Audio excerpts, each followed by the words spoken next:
Hello everyone. Write down Hooke's law.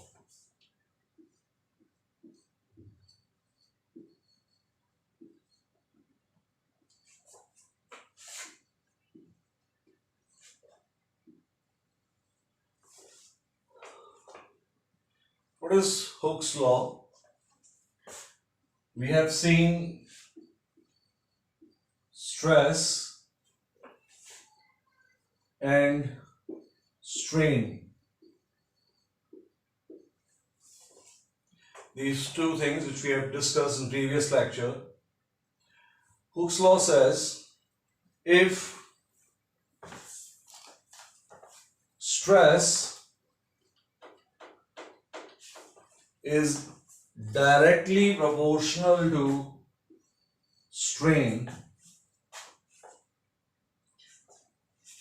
that means we can write something like this.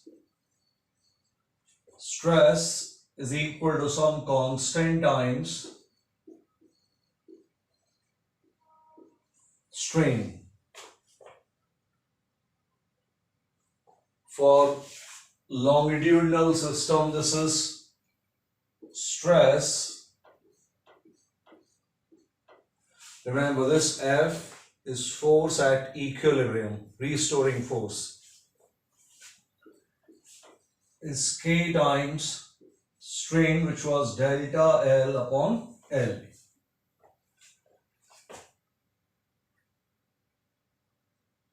When stress produced in a system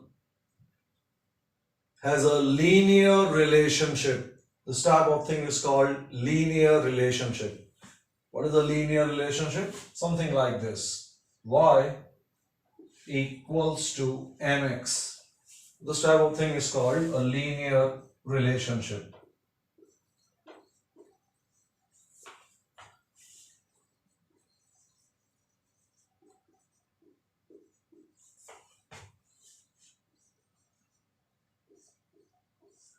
So whenever you have a linear relationship between stress and strain, this is nothing but Hooke's law. Now, this is not something which is new. You've already seen this thing in the chapter of springs.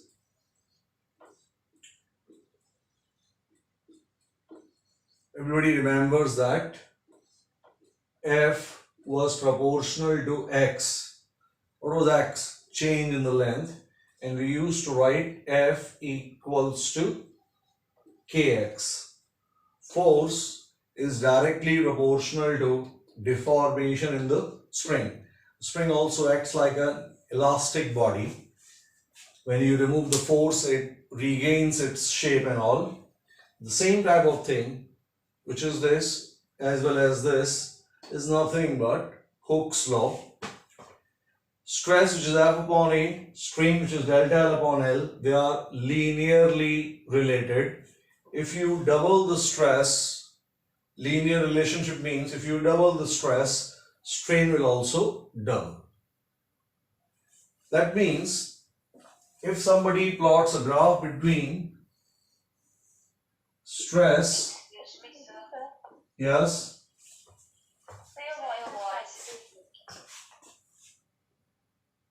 voice is what? Cracking.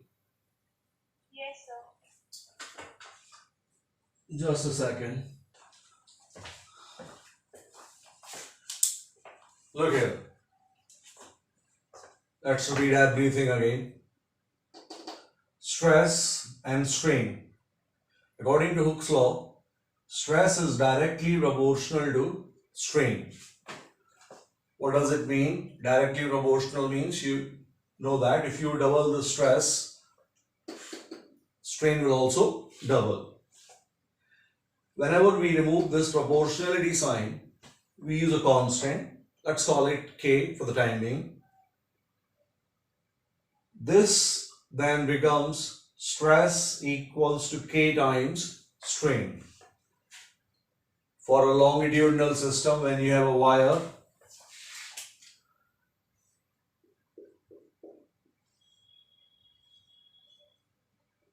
and the wire is being pulled by a force of F, cross-sectional area of the wire is A, original length is L, and because of this force, change in length is delta L. Don't forget that this F is an external if everything is in equilibrium. Otherwise, you know that in stress you always use restoring force, and restoring force is equal to external force only when there is an equilibrium. So the stress F upon A is K times strain, which is delta L upon L. Any relationship like this is called a linear relationship. What is a linear relationship? Y equals to mx. This stress and strain type of thing we have already seen with springs and all. जब आप एक spring पर force F लगाते थे उसके अंदर एक deformation X develop होता था and we used to write F equals to Kx. This K was called force constant or spring constant or stiffness constant. Force is directly proportional to X deformation. This is what Hooke's law.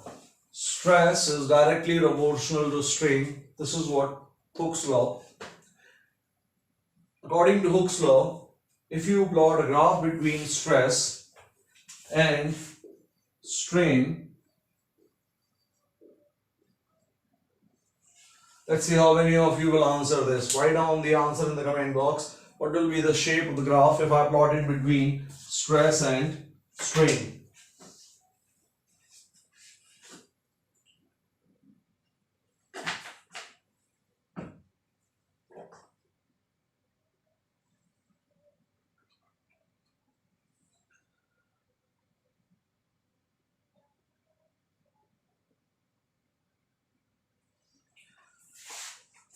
Good.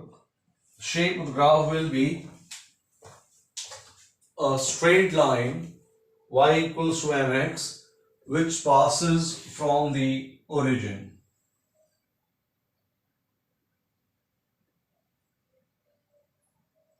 This is the graph between stress and strain. If this angle is theta,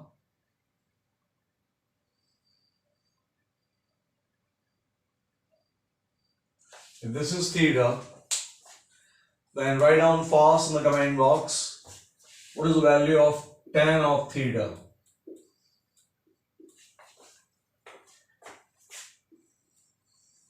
From this, what's the value of tan theta? Write down in the comment box.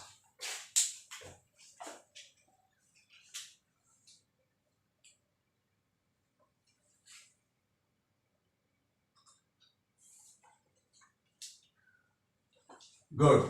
This tan theta is what? M, coefficient of x, which is called slope of the tangent. This M, in this case, is what? K. Tan theta is K. According to Hooke's law, if you plot a graph between stress and strain, then it is a straight line whose slope, what is slope? Tan theta. This tan theta is called slope of the line, whose slope is equal to what? Proportionality constant K. Draw the graph and note down this much.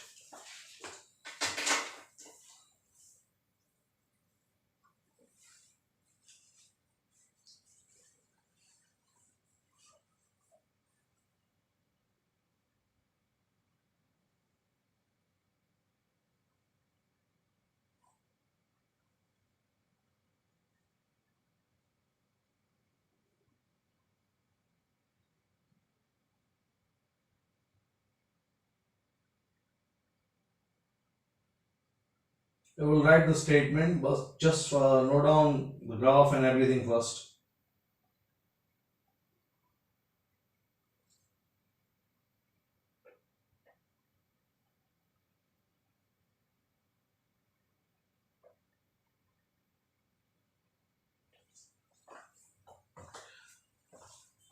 Write down the statement. According to Hooke's law, according to Hooke's law, stress developed in a material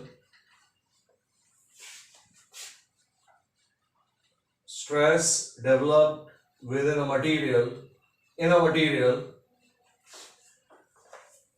within elastic limits. What does it mean? We'll see that later. According to Hooke's law, stress developed in a material within elastic limits is proportional to strain in the material.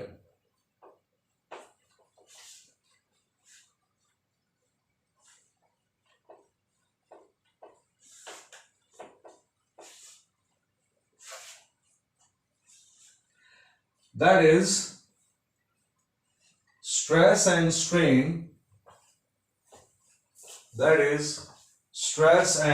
strain are linearly dependent.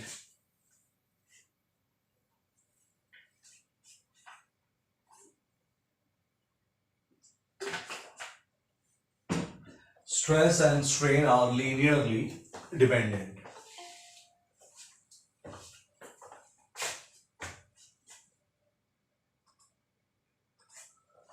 Now, I said within elastic limits.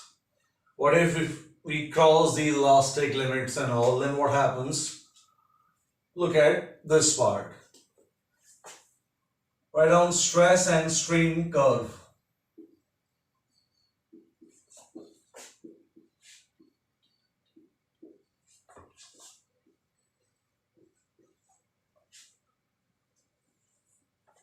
Stress strain curve or graph.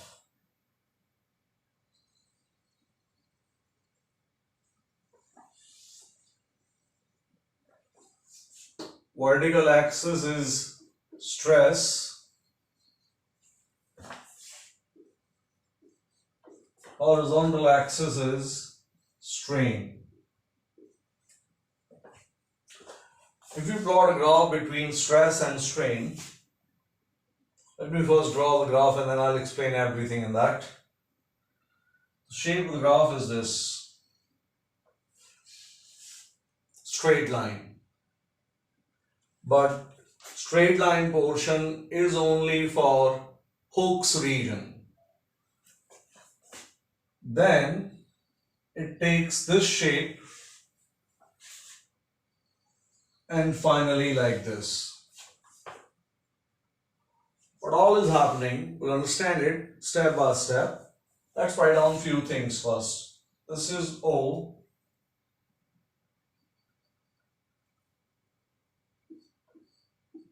Straight line portion is from O to A. This is your Hooke's region.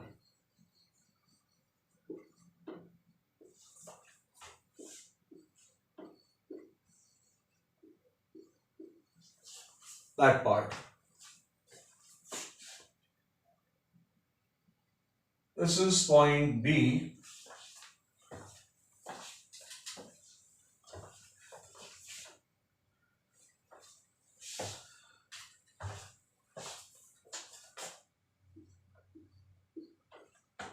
Take another point C, highest point D, and this point is E.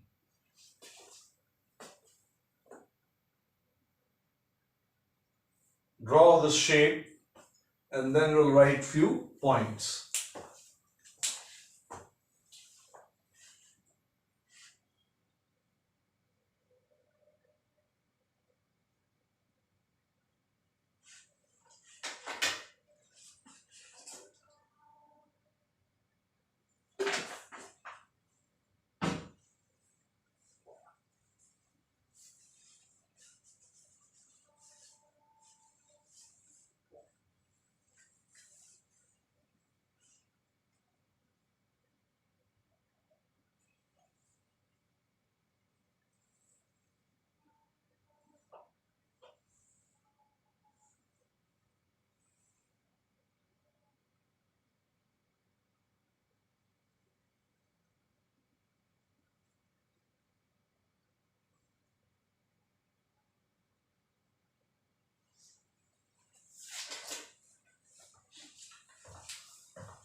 Look here.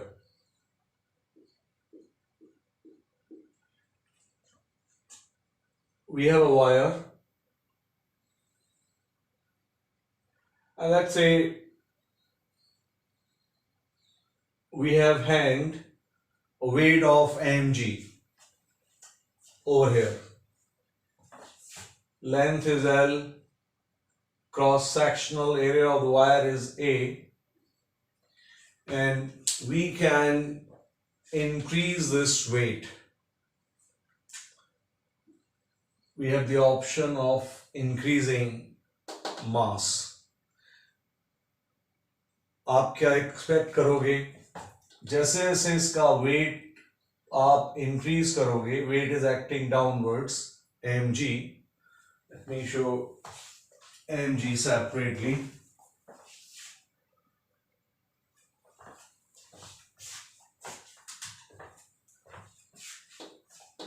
This arrow is for mg, which is nothing but external force.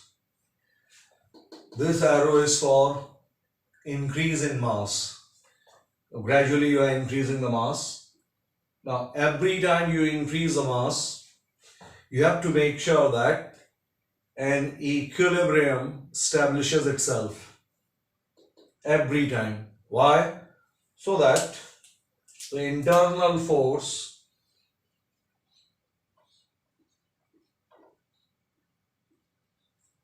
which is the restoring force is always equal to what? F external. किस तरह की चीज है? Spring वाले example से आपको easily समझ में आ जाएगा. आपने एक स्प्रिंग के फ्री एंड पर एक वेट को नेचुरल लेंथ पर, if you just hang it, then what happens? It immediately starts coming down. At the lowest point, it doesn't stop. It then bounces back and starts oscillating. So we don't want all these oscillations in our system.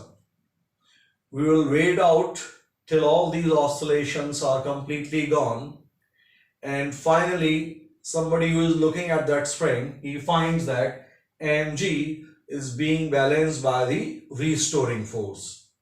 In case of a spring, this thing will take a lot of time. With a wire, in just 1 second, all these oscillations are almost done. So just imagine we have a mass of 1 kg, and then you increase it by 100 grams. So every time you increase the mass, आपको wait करना है जिससे कि external और internal क्या हो जाए same. Then only you can plot the stress, and in this stress the force is what? F internal, which according to the system will be equal to what? F external. Now what happens? From O to A, up to point A, what was observed that as you increase this mg, stress and strain, they follow Hooke's law. Stress is proportional to strain. In fact, from O to A, when I say stress is proportional to strain, and I told you that within elastic limits, I use this statement when I was defining Hooke's law. If somebody removes the external force mg, then the wire will regain its original shape, its original length. That is what elastic thing. From O to A, stress is proportional to strain. If you remove the external force, wire will regain its original dimensions. From A to B, you can see that graph is no longer straight. It doesn't follow Hooke's law. What you are seeing is, if I increase the stress, then change in strain is not proportional, is not directly proportional. शायद आपको दिख रहा होगा graph को देखकर कि strain ज्यादा बढ़ रहा है. As graph becomes more horizontal, that means there is little change in stress, or there is more strain development in the wire. A to B does not follow Hooke's region or Hooke's law. But between A and B, even if you remove the external force, this wire will again come back and take its original shape. This B point is called yield point.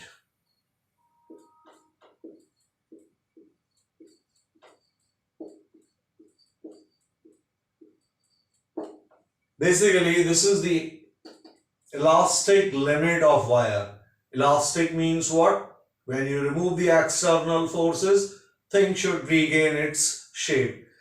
Up to B, you have things in elastic region. Up to A only, wire will obey Hooke's law. This B is also for you the elastic limit.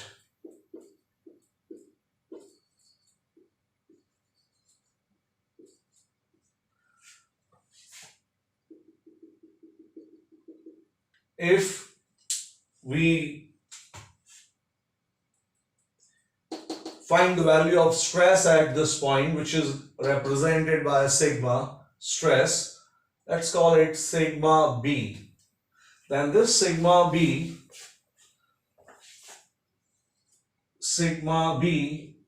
is called sigma Y for yield stress of the wire.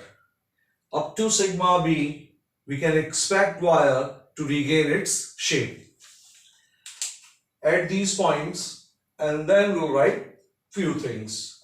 Don't forget to draw this wire, show F internal, F external, and this thing requires equilibrium.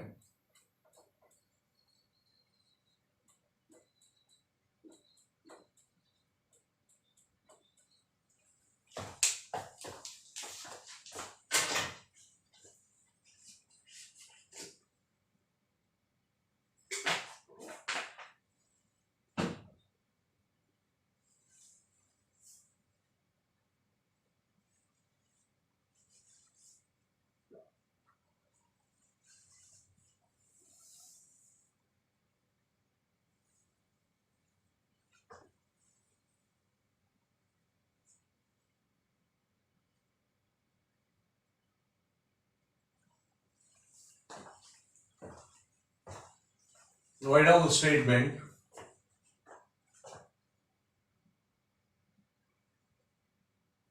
In the graph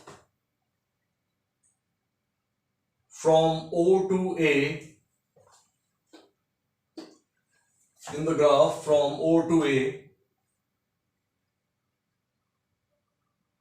stress is directly proportional to strain.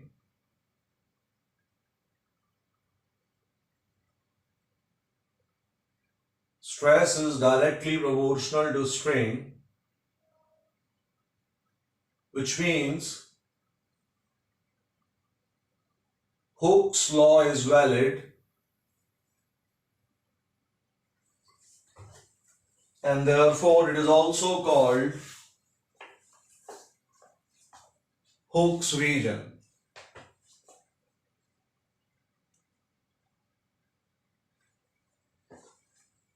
If we remove the external force,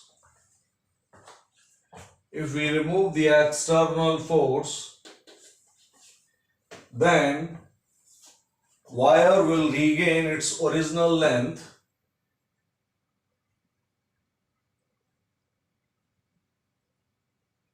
which means we are in the elastic region.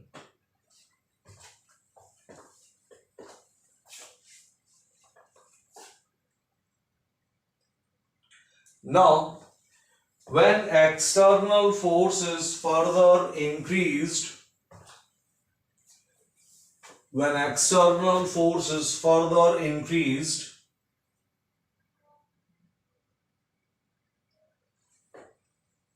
from A to B,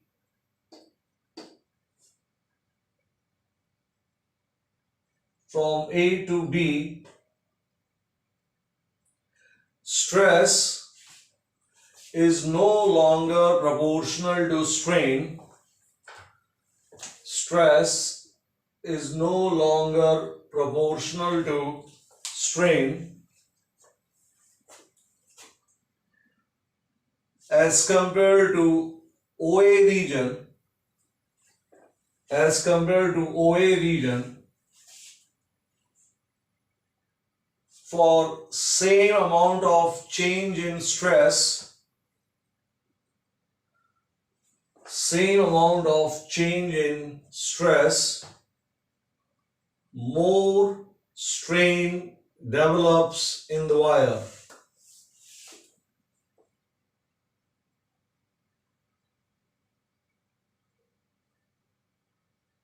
But wire is still in the, but wire is still within the elastic limits, but wire is still within the elastic limits. That is, if we remove the external load, if we remove the external load, it will regain its original dimensions.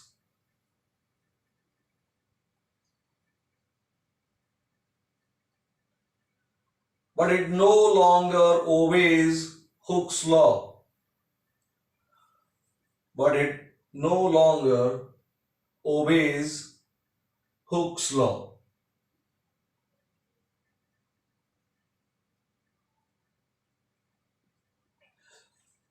Stress corresponding to point B, stress corresponding to point B is called yield stress. Stress corresponding to point B is called yield stress, which is the elastic limit of wire, which is the elastic limit of the wire.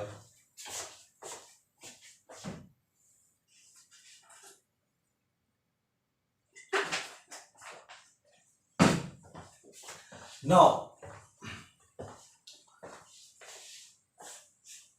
let me explain that when I say stress and strain, they are no longer proportional, and for same change in stress, you get more strain. Look at this part over here.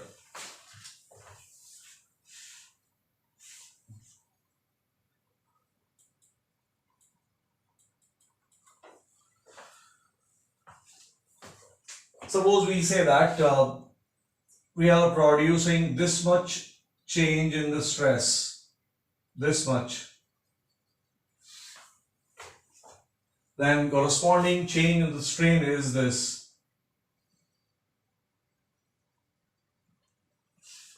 And थोड़ी देर के लिए मान लो कि theta 45 है. If theta is 45, then tan 45 is what? 1. Which means, suppose somebody changed the stress by 2, then change in strain is also what? 2. They're directly proportional. If this is 4, this is also 4.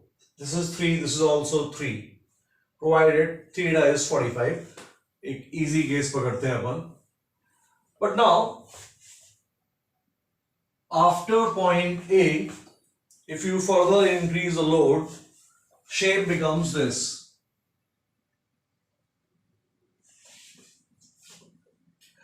What does it tell you? It tells you this. Remember, horizontal axis is what? Strain.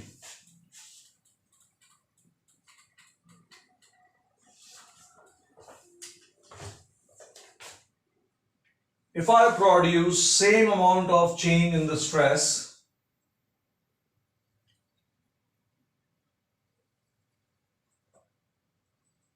this is again 2, then corresponding change in the strain is much larger. let's say 3, हमने stress कितना change किया 2, this shows change, लेकिन जो strain का change है from this to this is what 3. So we cannot say that strain and stress they are linearly dependent.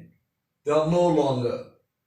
But even if somebody removes the external force in this region AB, wire will regain its original shape and size. And therefore, up to point B, we have the elastic limit. हम अपने किसी भी system के अंदर इस B point को cross करना पसंद नहीं करेंगे, because after that there will be a permanent deformation in the material. हम वो नहीं चाहते हैं. आपने शायद इस चीज को खुद भी एक्सपीरियंस किया होगा एक सिंपल स्प्रिंग के केस में. अगर आप स्प्रिंग को बहुत ज्यादा ताकत लगाकर डिफॉर्म कर दो तो वो परमानेंटली क्या हो जाती है, डिफॉर्म हो जाती है. That means it has crossed this elastic region. Do one thing, draw this much information along with this point, draw this graph, show change wise same length, this should also be equal to 2, same length, draw this length a bit larger. If you flatten the curve, if you make it horizontal, this will automatically be longer than this portion. Draw this part with this point.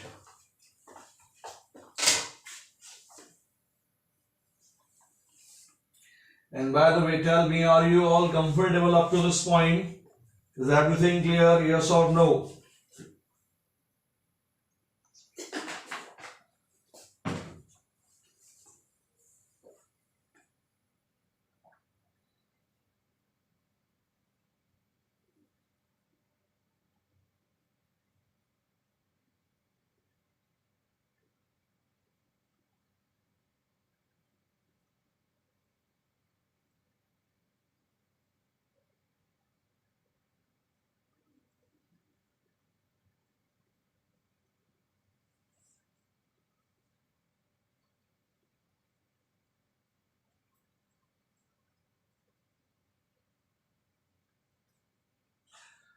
Draw everything first and then I will explain this part AB once again.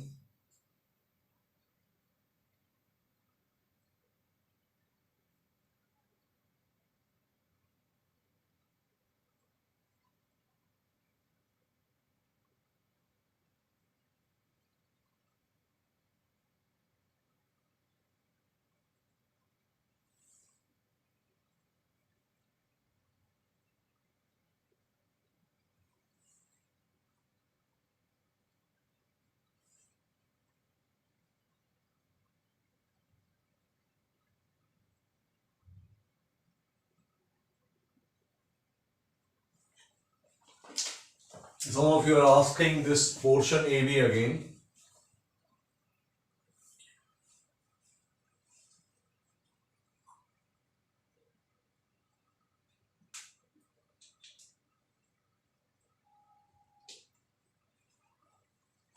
I hope you remember parabolic curves. It is not a parabolic curve, but I hope you will understand better with the help of that. Straight line parts are called what? Y equals to mx. And if we have a graph like this between y and x, then equation of this graph is y square equals to 4ax. I hope you can see this. Y square equals to 4ax. The portion in red which you see is straight line. This portion is somewhat similar to this portion. It's not a perfect parabola, but you will understand this part. Now forget about 4a and all. What does it mean? If you have no idea of all these things, I'll just send a request and I'll give you the lecture on parabolas. But let's say 4a is 1. Then this thing becomes y square equals to x.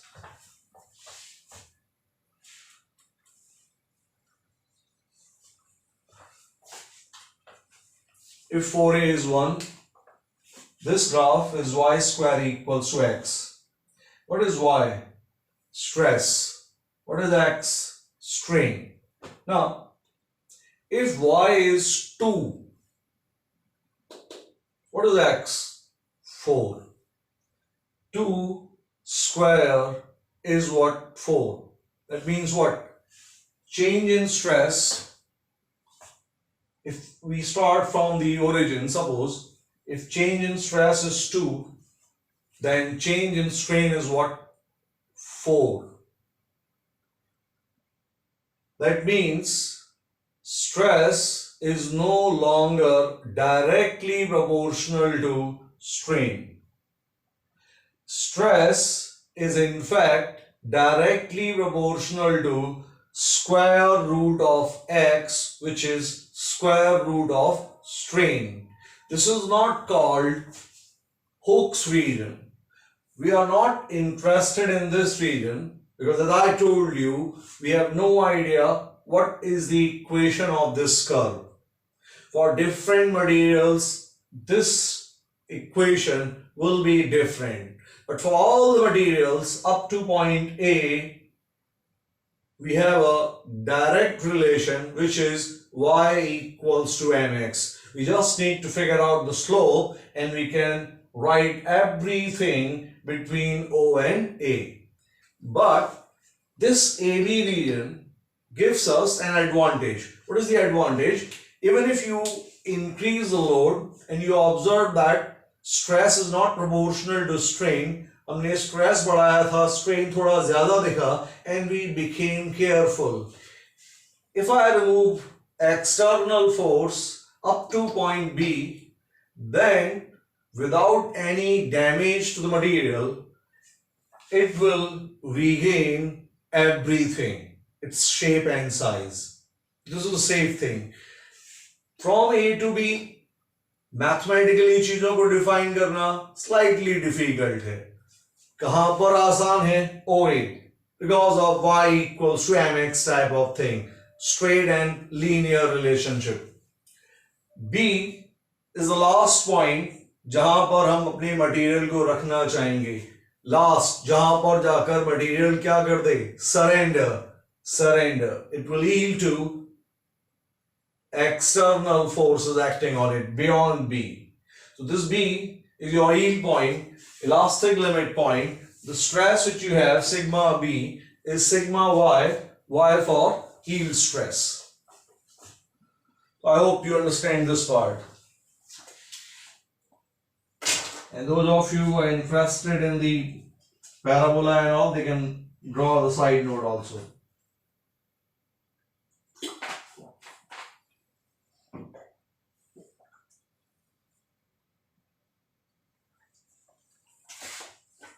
Now,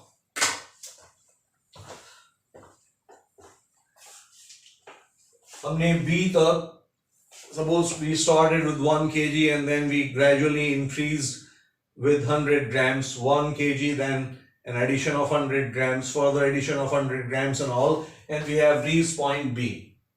After B, if you keep on increasing the load, if you keep on increasing the mass, then what happens? Your strain increases rapidly. Strain increases rapidly and material is no longer in the elastic region. This is something which is important for us. It's not in the elastic region. There is a permanent deformation present which is called permanent set. If you increase the load beyond point B, then even when you remove the external load, there will be strain present in the material. Strain means wire के अंदर क्या present है, deformation. हमने external load हटा दिया, जो spring वाला case मैंने समझाया, स्प्रिंग को हमने बहुत ज्यादा खींच दिया. Even if you remove your external force, there is a permanent deformation present. This is between B and D. This point C is simply for what? That at any point between B and D, if you remove the external force, then wire is not going to regain its original length. Let me explain what happens after D and then we'll write everything. After D, if you further increase the load, then look what happens. Stress is decreasing, stress is coming down. Stress means wire ने अब अपने अंदर जो deformations आ रहे थे उनको रोकने की जो उसकी ताकत थी, रिस्टोरिंग फोर्स, वो भी क्या होने लगी अब कम. It has almost surrendered and at point E wire will simply break. उसके बाद आप लोड हटाओ या मत हटाओ, doesn't matter. Even when you have removed the load after D, if you reach D and you kept on increasing the load, if you will remove the external load, then wire will collapse on its own. Because of its own weight, the wire will simply collapse. So this E, at point E, you will have a breakdown in the whole system.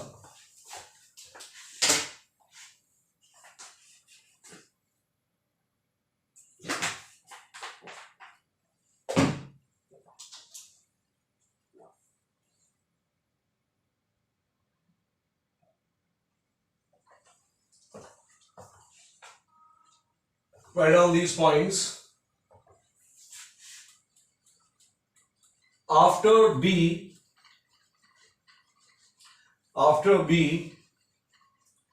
if stress is further increased,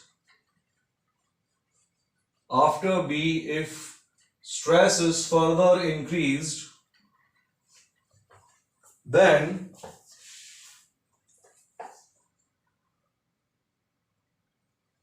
strain develops more rapidly,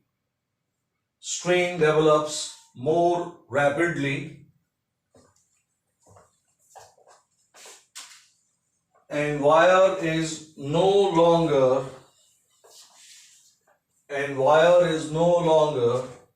in the elastic region.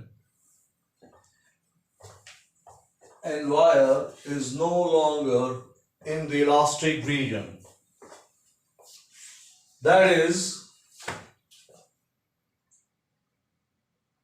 if at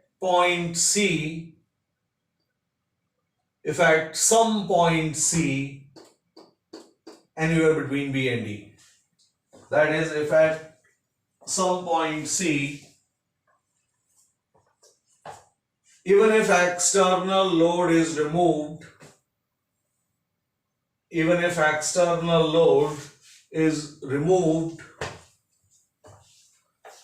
wire does not regain its original shape. Some deformation is always present.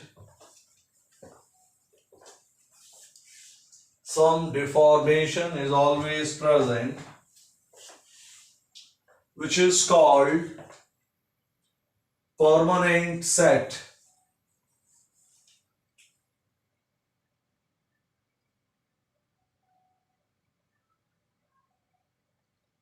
And in fact, material is in the plastic region. Instead of being in the elastic region, the material is now in the plastic region.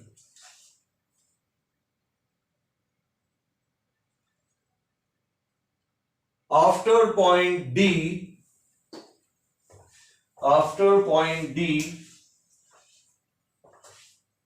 if stress if external load is further increased after point D, if external load is further increased, then stress decreases,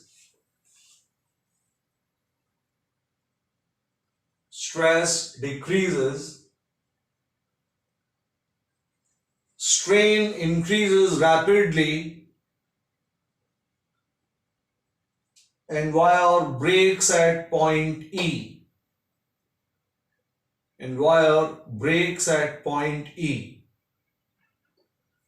समझना, अभी तक क्या हो रहा था, आप external load बढ़ा रहे थे and because of equilibrium, stress and external load and internal, they were always same.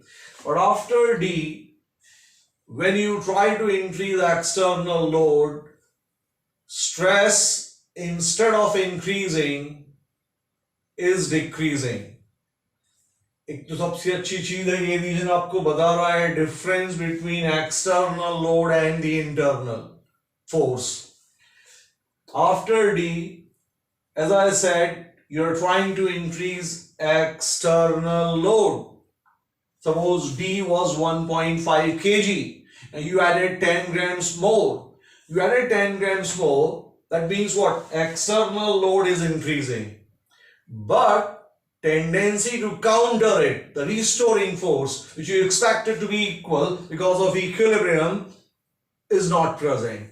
It doesn't have that type of power left now, and therefore what happens? Stress, instead of increasing, has started decreasing. लेकिन strain क्या हो रहा है? एक flow type का आ गया है, उसकी वजह से strain, this is the strain axis, this is the stress axis. Stress is decreasing, but strain is increasing, and at point E, wire simply breaks.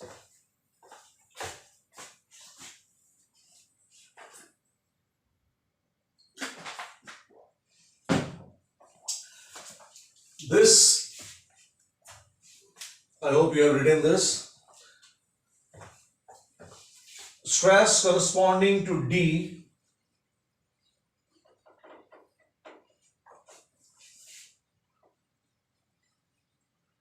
this is the stress axis and this was the yield point.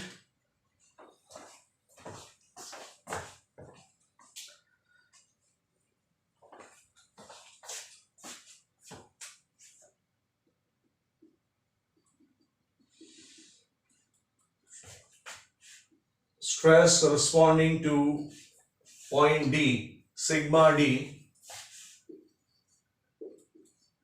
it is known as tensile strength.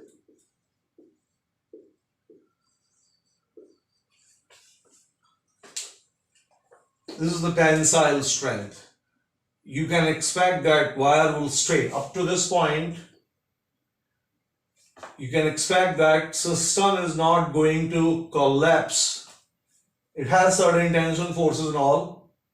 After D, structure is no longer stable. It is going to collapse on its own. This D point is sigma D, stress corresponding to point D, which is known as tensile strength, and this point E is your fracture point.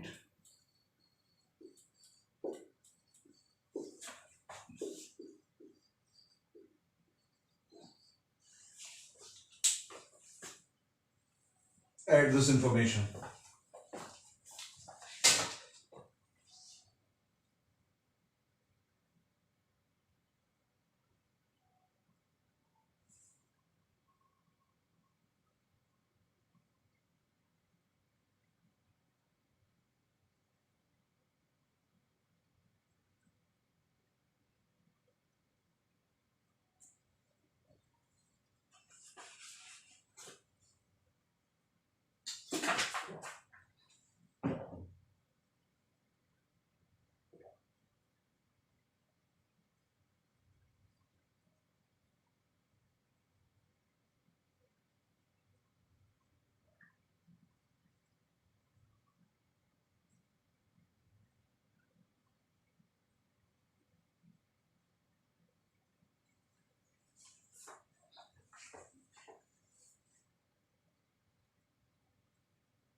One of you is asking, will there be a change in wire if we reduce the external load at the start?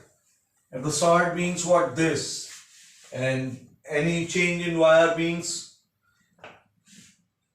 if you mean by start this portion, then from O to A, the system is in what? Hooke's region. Stress is proportional to what? Strain.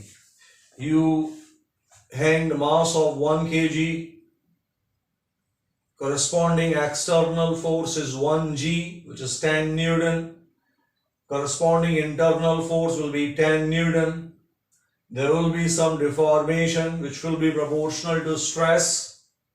If you remove that 1 kg part which you are asking, then wire will come back and take its original length. Are you asking this or something else?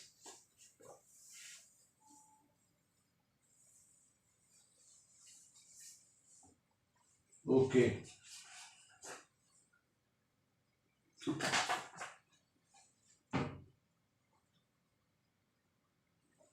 Now, let's see how much you understand from this. D is the tensile strength, E is the breaking point. Now, there are two types of materials. One is a ductile material and the other one is a brittle material. So, what do you expect separation between D and E for a ductile material and for a brittle material? Let me rephrase everything with the help of a graph. Suppose we have two graphs, and let me show these two graphs in this only, and you can also draw a separate figure.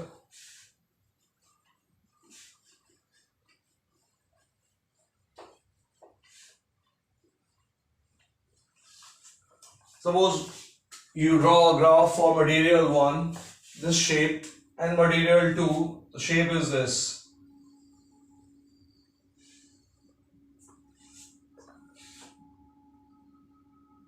This is D, this is E. Instead of drawing two separate graphs, we have done the same, all three in the same figure. This is graph 1.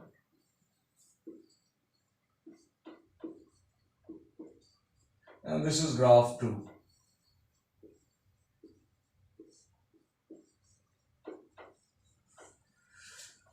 Now tell me, what do you expect? Which one is for the brittle material and which one is for the ductile material? What is your expectation?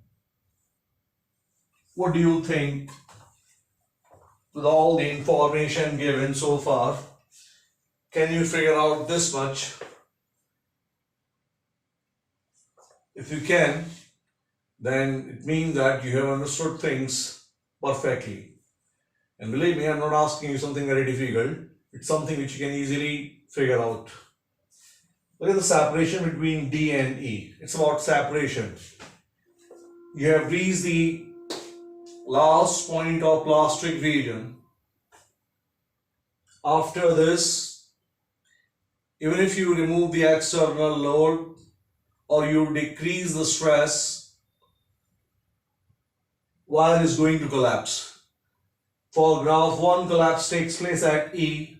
For graph 2, collapse takes place at this point E.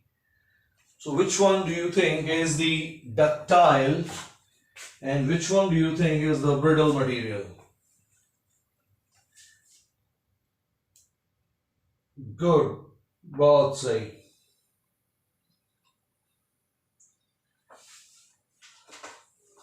One, you can see,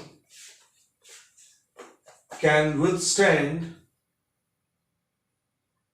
more before it completely breaks as compared to the second graph, in which fracture takes place almost immediately after you cross the tensile strength.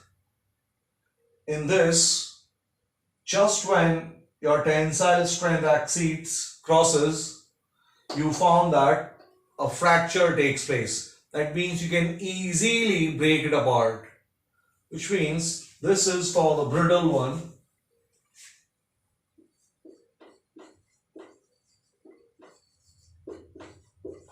and the first one is for the ductile one.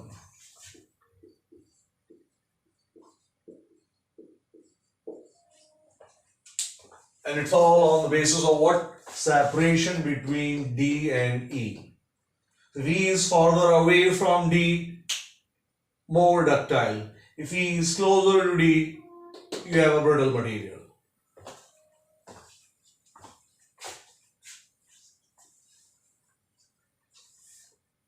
Write down this also as a point.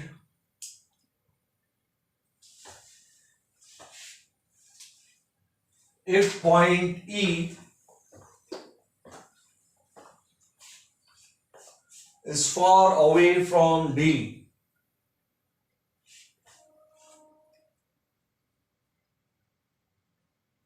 then material is more ductile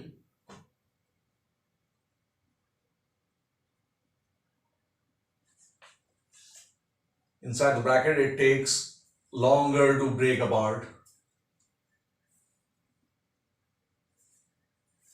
And if E is closer to D,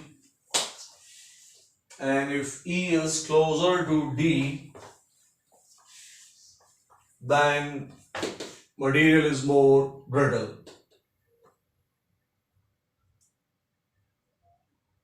You can easily break it into pieces.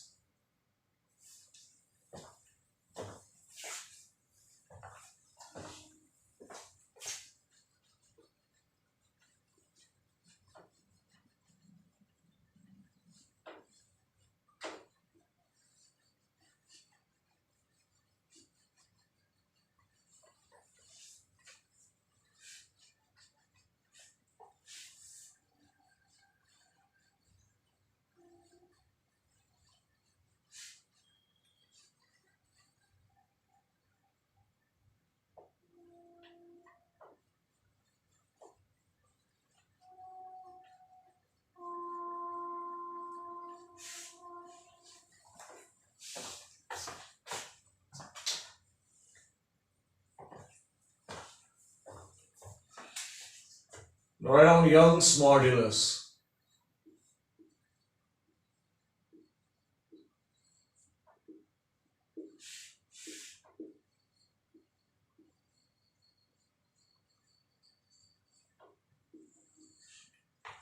Now Hooke only told us that stress is proportional to strain.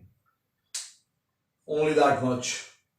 But Young gave us more power in the form of defining K, giving that K a certain name. And what is that name? Look here. Stress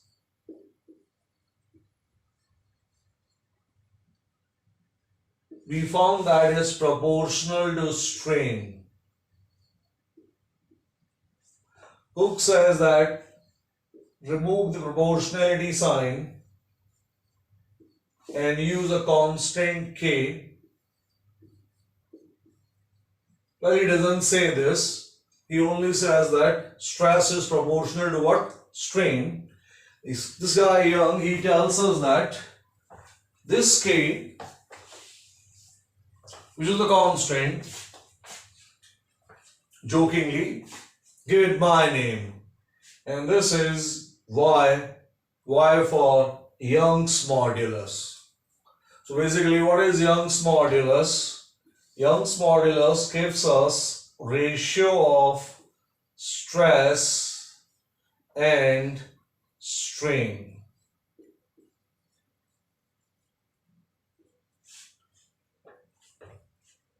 पूरी मेहनत करी है Hooke ने, he defined all the things, but in the end, Young takes the credit because he gave it a mathematical shape in this form, that ratio of stress and strain is a constant which is called Young's modulus.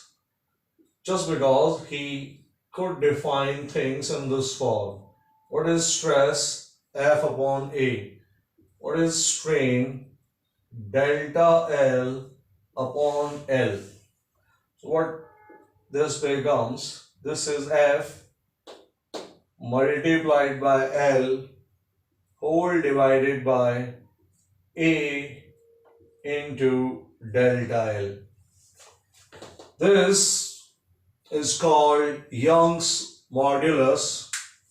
We calculate Young's modulus for a material, and then we found that for a given material of any shape or size, it is a constant. Remember, for any shape and size, it is a constant at a given temperature. Put on this and then we'll write a few statements.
Write down this.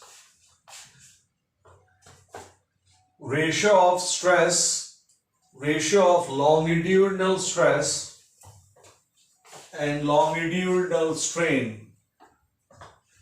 Ratio of longitudinal stress and longitudinal strain is called Young's modulus. Is called Young's modulus. Young's modulus is a constant for a given material at a given temperature.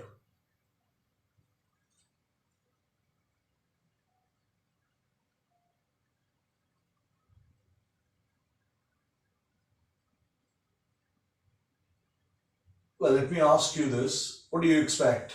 If I increase the temperature, what do you expect? This Young's modulus should increase or decrease? Let's see how many of you can answer. Look at Young's modulus and figure out this thing. If we increase the temperature, then what is going to happen to this Young's modulus? If you increase the temperature, then what about Young's modulus? Will it increase or decrease? Let's see. What do you answer?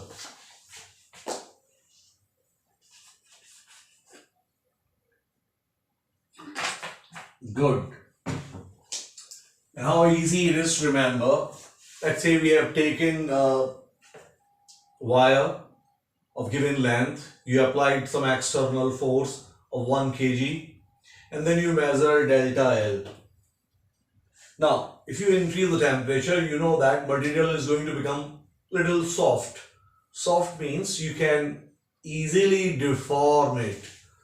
So if you increase the temperature, basically you can produce more change in its length. As you produce more change in the length for the same force in the same wire, just by making the material a bit soft, you see that Young's modulus decreases. You can mention like this and write down the statement. When temperature is increased, it is easier to deform a material. When temperature is increased, it is easier to deform material, and therefore Young's modulus will decrease. Young's modulus will decrease.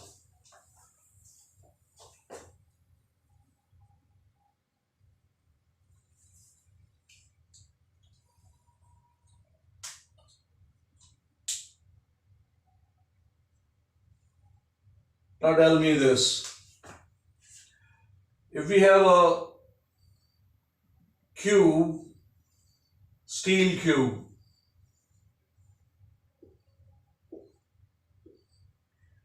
and a cylinder of steel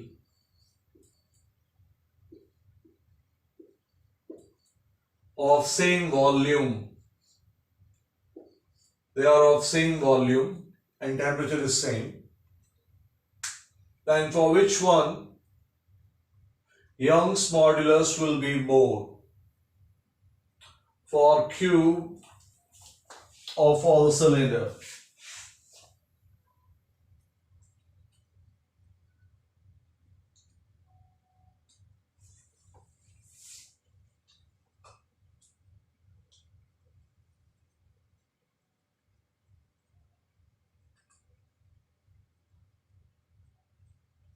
No response.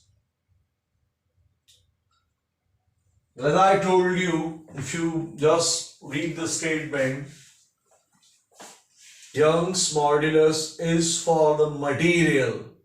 It is independent of what? Shape and size. And therefore, for cube and cylinder made of steel, Young's modulus will be what? Same. Last thing, we'll write this part again as a statement, but let me see how many of you will answer this. If I increase force on a steel wire, I've got two steel wires identical. If I increase the force, in first wire I have a force of F, in the second wire I have a force of 2F. If I double the force, identical wires, but if I double the force, then for which one Young's modulus will be more? With force F or with force 2F? Answer this thing first. Well, that's what I expected from everyone. Everybody is saying 2F, 2F, 2F. But if you will increase the force, delta L will also double. So if you make it 2F, this will become what? 2 delta L, 2 and 2 cancelled, and everything will remain what? Same. That's why we say we give credit to Hooke, this guy Young, because he formulated things in this form. Otherwise, आप हमेशा confused रहते. If you double the force, it doesn't change your Young's modulus, because we have written the statement it depends only on what? Material and temperature. If you are changing force, there will be corresponding change in the length. Why? Because stress is proportional to strain. So when I say that you are doubling the stress, you are also doubling the strain, keeping Young's modulus what? Same. Write down this last line. Young's modulus doesn't depend upon force, cross-sectional area, delta L or L.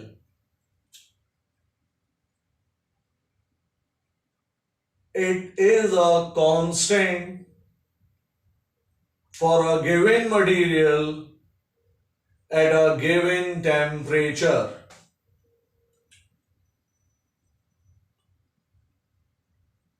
which means if we have two wires of different dimensions,